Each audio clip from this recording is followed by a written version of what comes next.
This is Glen Benton of DEICIDE, and you're listening to Sonic Perspectives. Hey, everybody, welcome back. This is Jonathan with Sonic Perspectives, and I'm here with the one and only Glen Benton, the only guy who was too scary for Beavis and Butthead to make fun of. How you doing, Glenn? All righty. So to start off with, I have a tendency to kind of ramble a bit, but I want to get down to business here. So we got a new album coming out in just a little over a week here. And I actually had the opportunity to hear it. And I got to tell you, I think this is the best one I've heard since Stench of Redemption, which actually, believe it or not, was my first Deicide album. I was kind of a late bloomer when it came to you guys. And part of it was because unlike Morbid Angel, Death, and Napalm Death and a couple others, you actually did not have the distinct honor of being ripped on by Beavis and Butthead, and that was kind of my generation. So to start off with, let's kick it off. Just give your general thoughts on the album and what you think, how you think it works compared to the rest of the Deicide discography. Man, for us, like I say, this is we're at optimal performance with the people in the band, and yeah, it's finally, I think it's where it really needed to be. So I'm happy on all aspects. I mean, we have a great team of people working for us now, and it's never been better, man. So yeah, I'm really happy with the way things are going, and the way me and Steve have handled business. Absolutely. So, were there any differences in the way you approached production compared to maybe the last few albums? Because I did notice there was a little bit more of a, I guess you could call it a little bit more of a heavier edge to this, I think, relative to the past couple. Could you get into that a little bit? Yeah, well, it's like I've learned a lot of things over the years of recording and that, and the way we were working with Jay Sukoff, great guy, we love him to death. But for us, there was that process of working over there, and the drives and all that. It really wasn't working for us, and I wanted to go back to more of a basic sound, like a demo kind of sound. I didn't want to. I think the band sounds its best when you try to, if you overproduce it and over compress it and try to polish the shit out of it, it loses everything. It loses all of its intensity. And so I approached this with as least amount of compression as possible, real amplifiers, real cabinets, real microphones, real drums. And we have our sound man, Jeremy Kling, who, knows the band sound better than anybody, and having him engineering the tracking and everything on it. Yeah, it didn't even need mixing and mastering after we got done with it. And but yeah, the chanting to Josh Wilbur, he was basically told, if you can't make this any better than what it is, then leave it alone. But Josh was able to take it to the next level as far as the mix. We didn't lose anything, and that's what I did. I didn't want to lose any of the intensity or any of that the intensity that the album has. Absolutely. And now to get into the little bit of the weeds regarding the songwriting process, because as somebody who came in to Deicide right when you arguably had your most technical guitarist in the fold, that was part of how I discovered you. Actually, I was a Ralph Santola fan before I became a Deicide fan. I noticed this album. You didn't spare any expense in the technical department. There's some really nice wild solos in here, and I think it kind of complements that sort of raw feel you got there. Kind of gives it a little bit of a distinction compared to a lot of bands that just keep it real rustic and simple, like maybe one of your competitors, Obituary, tends to do. So could you get into a little bit of maybe who wrote what or who had input where, anything like that? Well, everybody wrote 3 songs for the record, and but I mean, it was a team effort on everybody's stuff. I mean, we all have our hands in everybody's stuff, and that we all put our unique spin on everybody's stuff and that. So the way I did set it up like that, and I like doing it like that, is because in this way everybody gets an equal share of everything. You know what I mean? There's not one person that's writing everything, getting all the money. You know what I mean? It's like it makes for a better record when you have a group participate. This band, we rehearse. We actually have rehearsals, and I mean, this is a real thing for us. I mean, this is old school shit. on every level. And I want everybody to make a, because everybody puts in the same amount of effort, so I want everybody to be able to get that, and it makes for a deeper album. And I really like it doing it like we've done the last few like this, and I like to do it like that, where everybody has, it gives everybody a chance to show what they got, and that's the way it should be. It shouldn't be like, guys getting paid publishing for not writing songs, and it should be everybody, gets to put their, their fingerprints on it.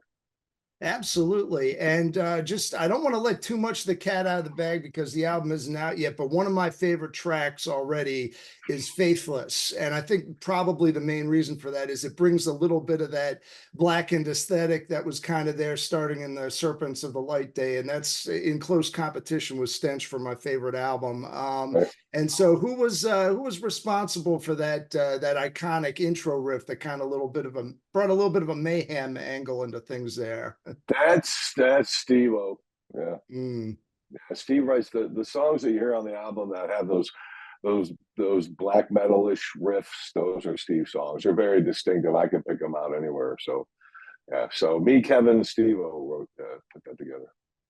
All right, and now to get into probably one of the more, I guess you could call it infamous parts of the promotion of the release so far is the music video for Bury the Cross. Speaking for myself, I've been waiting for a couple of decades for Jesus to bring the pork chops, and I think you just brought the Jesus chops on that one. So give me a little bit of an insight about, the making of the video, how that stuff went together, any insights you can provide us there. Well, we did. It was a great time. I had an awesome time up there. We got to hang out in the Poconos with David and Allie and the whole crew up there, and shot 3 videos. And we had an amazing time, an amazing group of people, and that I got to hang out in the Poconos in the wintertime, and it was pretty charming, man. I had a really good time. Yeah. Nice. And let me know if you can't divulge this because it might demystify the video a little bit. But was that tomato juice, V8? What were you guys drinking there? I think it was raspberry, some shit, raspberry shit or whatever, where it looks like probably like some raspberry puree or some kind of crap like that. I was like, I was not putting shit in my mouth, man. So. Okay, I was about to say you guys had smiles on your faces, and I'm thinking that doesn't look like a tomato It was a comedy. smile. It turned into a comedy show. I mean, we could have really just literally done the whole video of what the antics that were going on at that table with the corpse there, and that, because it turned into, like you say, David took some of the funnier parts of it, but it was like the Four Stooges sitting behind that. Excellent. You guys had both Curly and Shemp involved in that one. That's great. All right. Yeah, so I wanted to get into a little bit of the background of the band also, because I think that this album kind of presents almost a culmination of just about everywhere that DEICIDE has been since the beginning. I can hear elements kind of from all over the place here, and I think that probably comes from having everybody's perspective involved. But going back to the beginning, when back in the days before you found out Amon actually belonged to them, so to speak, when you were formulating the DEICIDE sound, were there any particular influences that kind of caused you to push the envelope a little further than what was, I guess, going on in the Bay Area thrash scene, for example, and just to get things even more darker or evil? Or do you think it was just a general progression that you went through kind of on your own? I think for me personally, it was always, for us, I mean, it was to outdo the whole West Coast thing, Mm.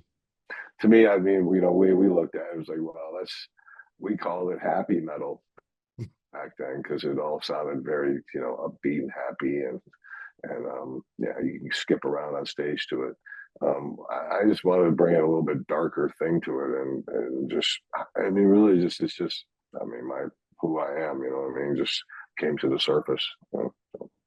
Absolutely, yeah, and I kind of got into this a little bit with Dave also, and I've been told many times that there wasn't any real cohesion in the entire Tampa scene. Like everybody kind of was doing their own thing, and it just kind of came out similar. And it was probably because of that rebellion against the happier side of things going on in the West Coast. So when you were putting things together, you weren't listening to any of the other guys, like say, like the guys in Possessed or what Chuck was doing back in the Mantis days, or did you encounter any of that stuff? And do you think it impacted you in any Here, way? man, like I say, man, look, unlike some people here, my parents brought me here in 1969, so I've been here a long time. So Mhm. I grew up in Clearwater, and I spent a few years outside the state, during my grandparents' passing up north. But I always came back to Florida, and I've been here my whole life. And I grew up going to Nasty Savage shows and going to Sabotage shows and Mhm. sneaking into bars here and there, and that to see metal bands coming in through town and that. And like I say, man, we it was a weird time, man. It was like almost like everybody burst onto the scene at the same time. It was kind of weird. Yeah, yeah, I can imagine. And one of the reasons why I kind of get into this sort of stuff is because over time, starting the first two albums, both Deicide and Legion, were kind of coming from a similar place, but you have progressed over the years, and I don't know if that was just due to maybe, all right, this has been done, I want to go to this. I don't think there wasn't necessarily any paying attention to what everybody else was doing, or was there, or did it just kind of come out that way? Because once you go through. I really never listened to much of my competitors' music, man. So I Mhm. really can't tell. The only time I've ever listened to any of that stuff or anybody's stuff is either, at a club or whatever, or if somebody asks me to do backups or something. I really don't involve myself. I keep my mind because I don't want people's shit influencing me, man. I don't want it in Mhm. my mind and that. So I try to keep my mind. Like I'm one of the people like I have no problem sitting in a room in silence, man. You know what I mean? That's just the type of person I am, and I just I like to keep my ideas fresh, you know. Mhm. So I try not to follow anybody's stuff, and I listen to old stuff, classic rock and old, rock and roll and shit like that, and old country, western music and stuff. And I really don't, like I say, I don't really pay too much attention to what my competitors are doing. And Mhm. I just, for me, it's just an outlet for my expression. I gotcha. Yeah, and one of the reasons why I found it was kind of curious was probably just like you, and you've probably been one a lot longer than me. I'm a dyed-in-the-wool Ronnie James Dio fanboy, have been for decades now, and he went through. If you listen to the song "Faithless," you say you stuck out in that, but if you listen to the end of that, that's my Mhm. little thing to Ronnie James Dio at the end of that. Gotcha. Yeah, I was wondering. Wait, did it's probably not from there, but I got a little bit of Jesus, Mary, and the Holy Ghost type vibes. Maybe I don't know. It was rumored that he was listening to some stuff that was kind of similar to what you were doing at the time when he put together both Strange Highways and Angry Machines. Angry Machines, in particular, I think he dropped Napalm Death's name as one of the influences on that album, and unfortunately, it didn't do any very well because it wasn't something that people identified with him specifically, given how successful his 80s stuff was. People forgot that he goes all the way back to the doo-wop days. And I actually got the chance to hear some of that recently. And even though I think he disowned that stuff because of how dated it was, I always thought it was interesting that he went through like, you guess you could call it a Dio and the Belmonts era, so to speak. Yeah, I've seen some of those pics and that from back in the day, and yeah, man, like I say, he was a huge influence on me growing up. Hmm. From Rainbow, Definitely. from Rainbow, and all that coming up out of that, man. I mean, yeah, it was, yeah, that's what we were listening to, Deep Purple and Rainbow, and then Dio came out with the solo stuff in the early '80s, and that it was great, man, great time. Yeah, absolutely. And I mean, musically, you can get hints of that sometimes on certain songs. I mean, particularly, I mean, I think I tend to glom onto Ralph Santola's involvement in the band just because it's kind of where I started. But he comes from a musical background that most people probably say, "Oh yeah, him I can see the link with Dio," but it may not be as obvious with Deicide, and probably a big part of that is because of the radically different vocal style. And I wanted to pick your brain real quick. Where did that kind of originally come from? The guttural vocal approach versus, say, the cleaner styles that came before. I had a band. I was in this band, and there was a. This is how it all started, and they we had put a song recorded on 4-track, whatever, and the guy that recorded it all one morning of Saturday morning, we had one of the guys in the band, guitar player, just not even worth mentioning names, but he wanted to be the singer of the band, and he went and tried laying vocals, and it was an absolute comedy show. So the guy that was doing the recording one morning, he lived up the street from me, and he asked me if I wanted to take a swing at it, and I went over to his place, and that's where it all started. And I laid vocals to that thing, and it was, I think that's the precursor to where it went to, and I, like with the thrash metal music and that coming out of the West Coast and that, and with a lot of other bands, I always think that what, if the vocalist was just a little bit heavier, you know what I mean, a little more darker, and and that's where that all came. I had never heard anybody sing like me ever. All right, before before everybody came about, and it was like, wow, it's like, oh wow, man, cool. So I'm not, because I used to scare everybody's girlfriend out of the room. I would make chicks start their menstrual cycle, and it was like, wow, and everybody would be like, oh, I love the music, but the singer sucks. And I took all those hits back in the day, you know what I mean? And it was like, I thought I was like a pariah. And then to find out other people were trying to do the same thing that I was doing, I was like, wow, there's like common ground. Yeah, there's always a downside to being first, I think. But yeah, when I did that song, I recorded that song, and when the rest of the band heard it, they all quit. So On to yeah, bigger and better things, I guess. the guy that wanted to do the singing picked up all of his toys and left. Yeah. Jeez. Well, I mean, I guess, so what was that? That was back around what, like 86, 87, or was that even further back? Fuck, further back, that 84, 85, somewhere Oh, around there. geez. Yeah, you The were band real got early. together. Deicide, the first day of practice at my house with those guys was July 1st, 1987. So I have an exact date of when we officially, the four of us got together and started making noise. That was the Carnage era, I guess you could say, right? Those guys were calling themselves Carnage before I met them. So that had Oh, nothing to okay, do. gotcha. I had the fucking doing the Amon thing and shit, and then I scrapped that, and I wrote the song Deicide, so I titled the band after the song that I wrote. And that was Roadrunner Records. They were like, hey, King Diamond's got a song here that has that Yeah, line. they brought that up, and I was like, I was looking at changing the name anyway. I wasn't really a fan of it, and then when I came up with calling the band Deicide, I felt that was like perfectly, it fit everything we were doing, and so. Yeah, it's definitely a more distinctive name, because when you hear the name Amon, you're thinking, wait, are they just like into Sumerian stuff? Deicide seems a little more Yeah, direct. it just didn't fit the whole fucking thing, man. That's why I dumped it. So I'll leave that name to people who want to go around hanging out hanging out at pyramids and shit, man. Yeah, there's plenty of that now. I think the guys in Nile kind of popularized that. Yeah, dude, that's like I say, man. I mean, I'm not into themes, you know what I mean? Like when it comes to, like geographical areas and shit, I mean, that's cool. Whatever. I mean, whatever, everybody's got a gimmick, man. You know what I mean? Mm. I say let everybody do whatever the fuck they want. Yeah, it's kind of limiting in one sense, but when somebody else is doing it, it does give people kind of, this sort of alternative. Maybe you want a little bit more of a Middle Eastern flavor with your brutality, I guess you can go there. But I do tend to favor the old school stuff, and this new album, I think, definitely represents what the old school has to offer now. It definitely has enough clarity and enough punch to be considered modern. But when you compare it to, I guess you could call it the French cheese death metal nowadays, where everybody's just it's got That's more I punch. that's why people like I say when I cannot that one dimensional.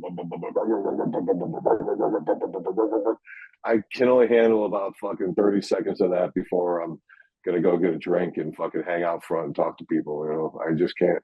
I guess I need. I come from the old school, man. You know, where you have to put like, you know, put some effort into it. You know what I mean? I mean, Mhm. anybody can fucking do that. You know what I mean? Create something. Take people on a journey with your music. You know what I mean? That's the way I've always been. You know, I want to, you know, to not only feel it, but you know, it's like just go there with it. You know what I mean? And no, and a lot of people lost that, man. It's just become so one dimensional. That whole grindcore.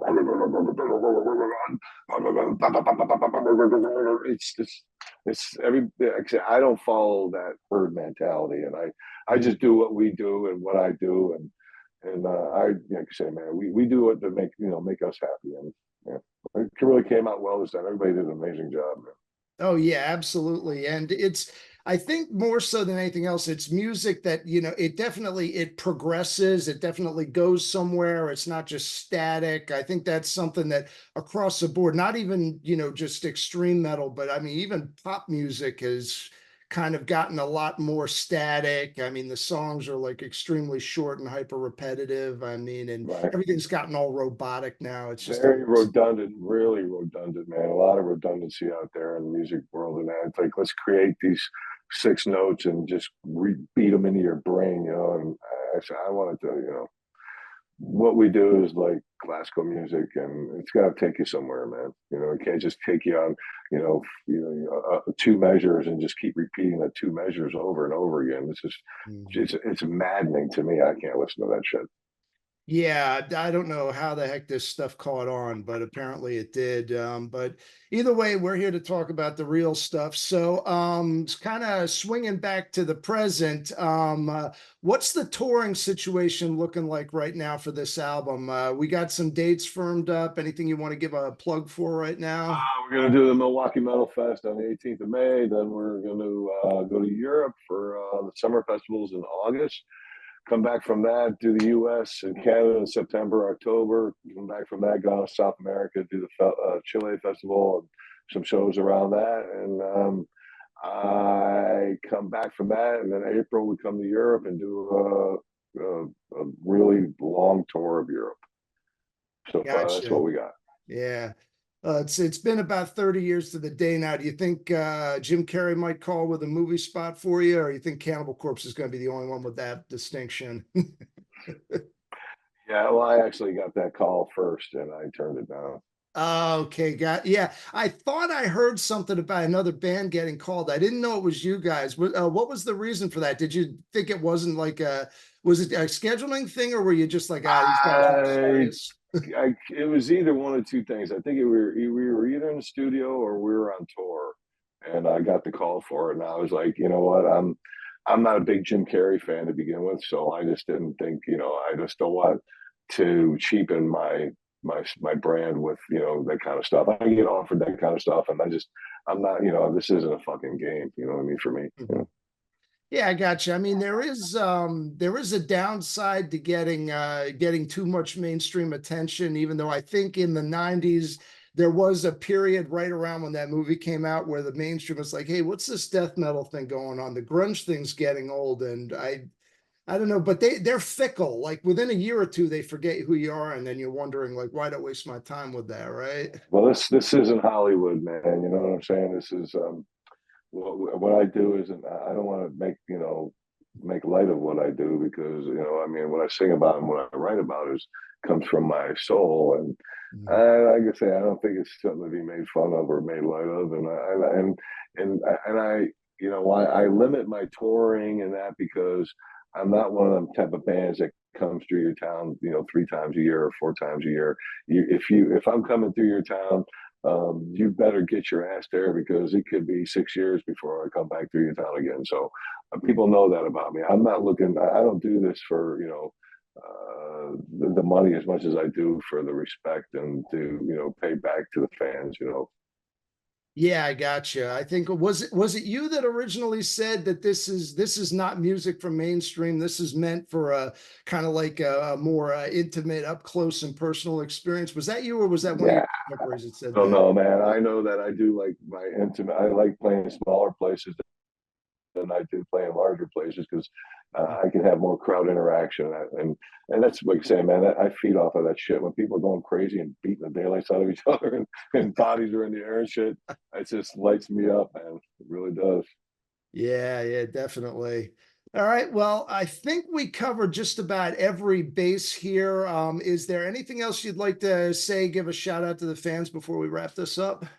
See everybody here soon, man. I appreciate. I can't wait for everybody to hear the record next week, man. I'm really looking forward to it. I've been sitting on my hands on this thing forever, and I just can't wait for everybody to actually hear the entire record.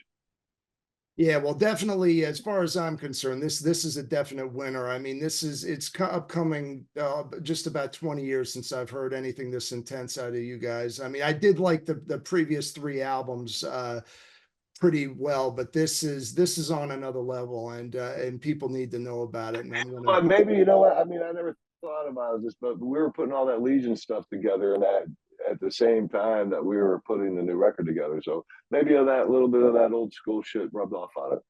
Yeah, yeah, I think there's definitely something to that, and I think people will definitely pick up on it. So the album is hitting the stores and the streaming sites on April 26th. So pick up a copy, support this guy because he's been busting his ass for over 30 years for you. So let's get some reciprocity here. Appreciate it. All right, until next time. This is Jonathan with Sonic Perspectives. See ya.